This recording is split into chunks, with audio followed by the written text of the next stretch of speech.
یہ دن جو اللہ نے ہمیں نصیب فرمایا ہے اس کو عید الفطر کہا جاتا ہے۔ فطر افطار سے نکلا ہے۔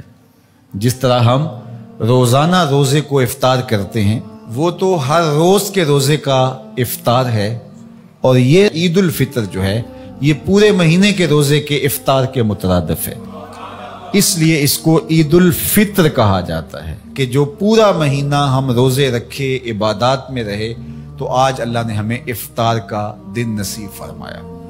اور پورے مہینے میں اللہ جو ہمارے اوپر نعمتیں نازل فرماتا ہے، عید الفطر جو ہے وہ اللہ سے ان محنتوں کا ثمرہ لینے، عیدی لینے کا دن ہے۔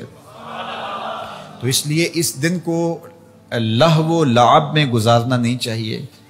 یہ بازاروں کے لیے عید نہیں ہے، یہ عید آوارگی کے لیے نہیں ہے، یہ عید اس لیے نہیں ہے کہ جو ہم نے پابندیاں پورے مہینے میں جو رکھیں تو ان ساری پابندیوں کو اب توڑ دیں۔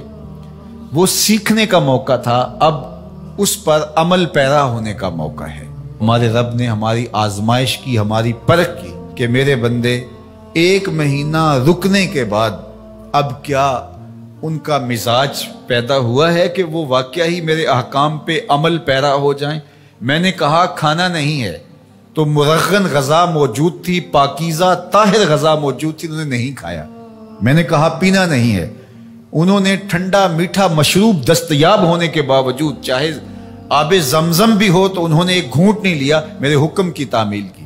تو ایک مہینے تک میں نے حلال کاموں سے بھی ان کو روک کے رکھا۔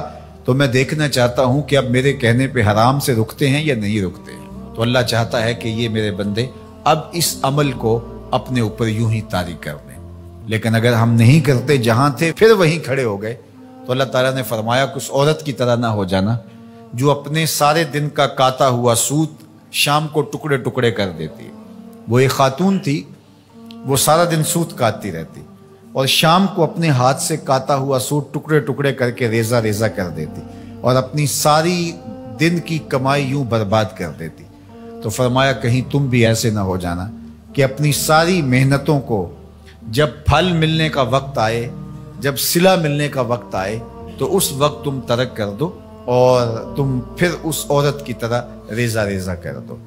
تو رمضان ہمیں سکھاتا ہے کہ ہم بقیہ زندگی بھی ایسے گزار سکتے ہیں، اور کسی نے کہا کہ اگر ساری زندگی رمضان کی طرح گزارو گے تو تمہیں آخرت عید کی طرح ملے گی۔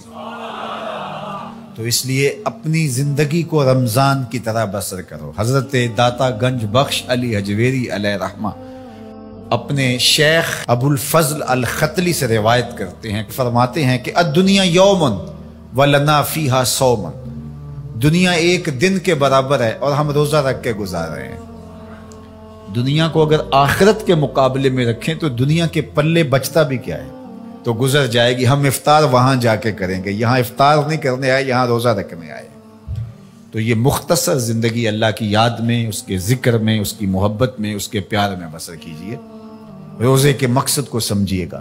یہ نہیں ہے کہ رمضان المبارک گزر گیا تو اب ہم اپنی پرانی روٹین پہ آ جائیں گے، نہیں، بلکہ ہماری اب روٹین بہتر ہو جانی چاہیے، اور ہم نے ایک مہینہ مشق کر لی تو ہمارے لیے اب عمل کرنا آسان ہوگا۔ ہم نے ایک مہینہ تجربہ کیا، ہم حلال سے بھی رک سکتے ہیں اگر اللہ چاہے اور اللہ کی مرضی ہو تو ہم اللہ سے توفیق مانگے، مالک تیرے کرم سے ہم حلال سے بھی رک گئے تو توفیق دینا ہم حرام سے بھی رکیں۔